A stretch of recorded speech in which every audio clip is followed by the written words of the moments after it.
এর মধ্যে কি আছে? শুধু সর্ষে? এটার মধ্যে হচ্ছে সর্ষে, নুন আর হলুদ এই দিয়ে করছি এখন। এটা এইগুলো রেখে দিচ্ছি, এগুলো ঝোলে বানাবো। মাছের মাথাটা যেটা রয়েছে, লেজাটা রয়েছে, এটা পরে বেগুন ঠেগুন দিয়ে লঙ্কা দিয়ে করতে হবে।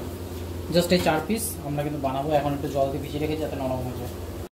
এই হচ্ছে ইলিশ মাছ, আজকে হবে ইলিশ ভাপা। গোটা ইলিশই নিয়েছিলাম।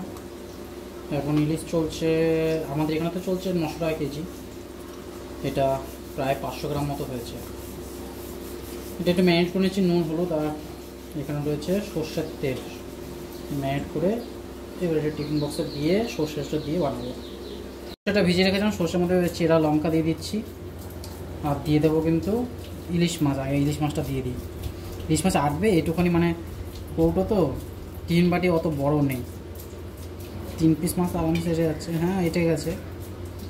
আর পরিমাণ মতো কিন্তু সর্ষের তেল দিয়ে দিতে হবে। সর্ষের তেলের একটা কিন্তু টেস্টই আলাদা। দেখো কালারটা এখনই হওয়ার আগে কালার কি হয়ে গেছে। এবার জাস্ট এটা একটু ঢেকে দিয়ে গরম জলে বসিয়ে দেবো।